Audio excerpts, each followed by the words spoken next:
Olá, terceiro ano, tudo bem com vocês? Nossa aula de hoje é Geografia e nós vamos falar sobre agricultura, pois a agricultura ela é uma das atividades predominantes e econômicas no campo. É através dela que as pessoas retiram seus alimentos e ela também vai servir de matérias-primas. Para o quê? Para as indústrias. Nós vamos ver tudo isso, como as indústrias elas fazem com a nossa matéria-prima. E nós vamos também ver in natura, vamos ver muita coisa legal. Hoje nós não vamos usar o livro agora. Vocês vão só assistir as aulas, ok? E depois faremos as atividades. Vamos lá? Bom, um dos trabalhos mais importantes para o homem do campo é a agricultura. A agricultura ela é a atividade econômica responsável pelo cultivo da terra, preparar o solo, semear no tempo certo, colher o que foi produzido. Então, para cultivar a terra, nós precisamos preparar o solo e semear. Semear significa colocar as sementes na terra para germinar. E é bem assim que funciona, porque o homem do campo, ele precisa da agricultura para sobreviver, pois ele prepara a terra, ele planta, depois ele colhe e ele vende. Por isso é chamado de atividade econômica. E o que ele vendeu, alguma parte vai para as indústrias, outras para o seu consumo, para a sua sobrevivência. E o que ele recebe de dinheiro, ele vai preparar a terra novamente, ele vai plantar e depois vai colher. Vocês estão vendo esse primeiro slide? Pronto. Tem uma máquina trabalhando, ela está preparando o solo para que o homem possa colocar as sementes e as sementes ali vão germinar.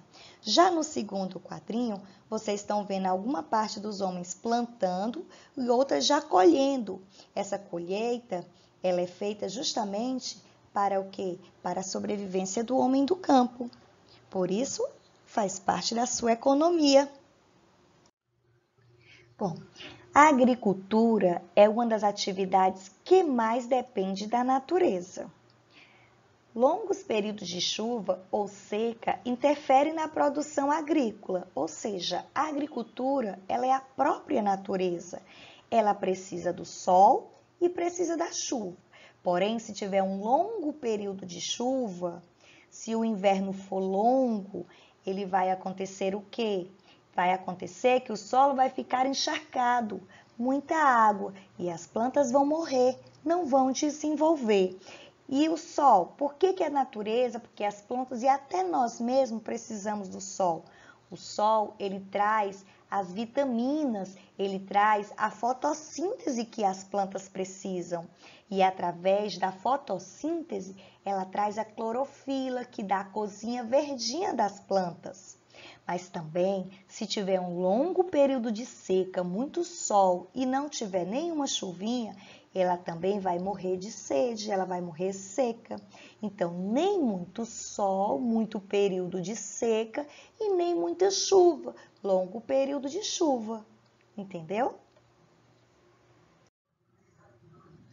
A natureza, ela possui um cardápio variado de frutas, verduras, hortaliças.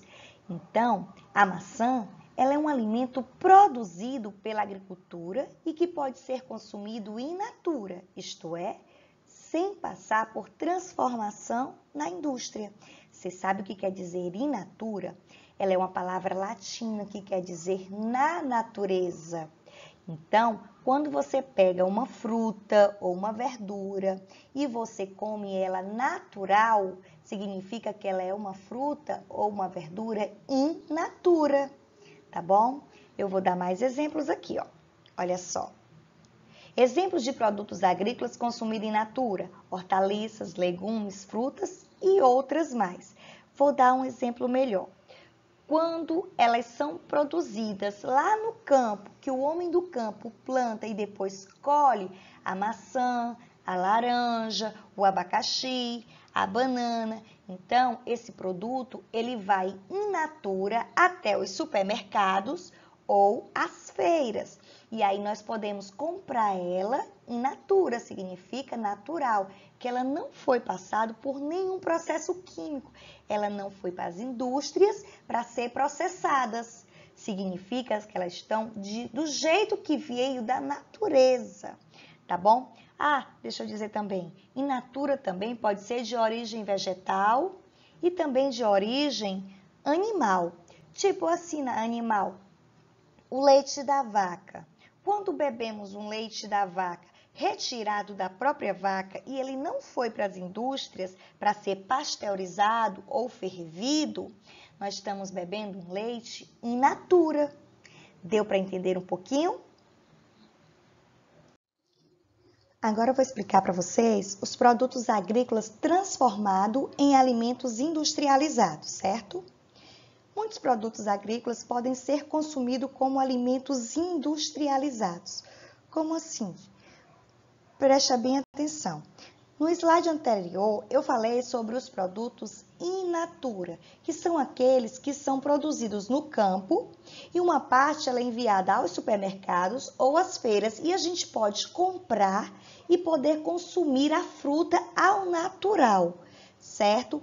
Outra parte vai para as indústrias. Para quê? Para serem processadas.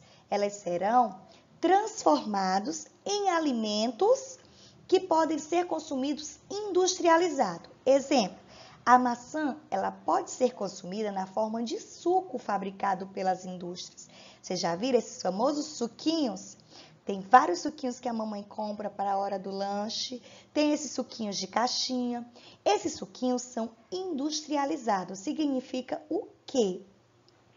Que as frutas saíram do pomar, lá do campo, o caminhão colheu ela, depois foi direto para uma fábrica, lá esse produto foi processado, foi transformado, certo? E depois ele foi para o consumo nos supermercados. Só que aí, gente, passa por um monte de transformação.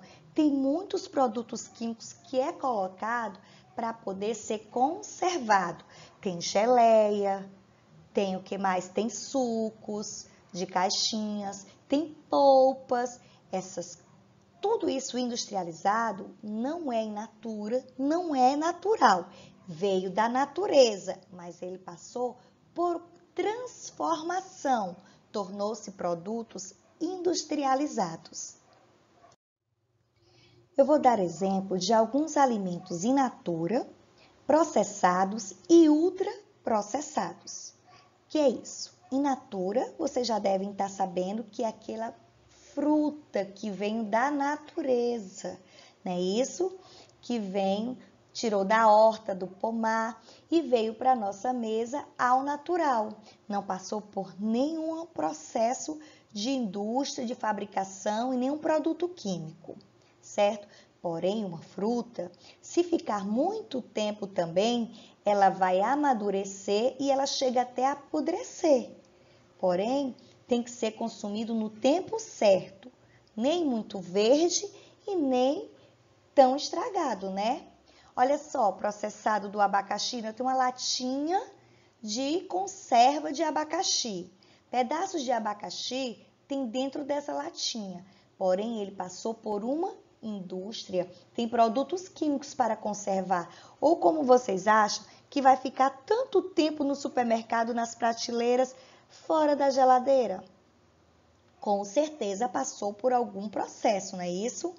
E ultraprocessado. Vocês estão vendo que agora tem um suquinho do abacaxi. E aí, será que aqui tem a própria fruta? Sabe o que foi que aconteceu? Esse foi tão processado, foram submetidos a tantos processos que acabou virando esse pozinho de suco. Olha só, passou por moagem, passou por processo de fermentação, alguns passam como leite por pasteurização, outros passam por congelamento. Então, ultraprocessado significa que passou por muitos processos, né? Vou dar outro exemplo, olha só. O abacaxi já foi, agora é o milho. Olha só, vocês estão vendo o milho? Pois bem, essa espiga de milho, ela é in natura. Por quê? porque ela é da natureza, foi colhido da própria natureza, das próprias plantações de milho. Aí do lado tem a latinha ela está processada, foi submetida a um processo. Ela ali dentro tem conservante para conservar fora da geladeira. E aí chegou no salgadinho, o salgadinho foi ultraprocessado, passou por um processo de moagem, certo? De secagem, até virar esse salgadinho sabor de milho. Vou dar mais exemplos, tá bom? Olha só o peixe. O peixe, quando você consome ele in natura, é o próprio peixe.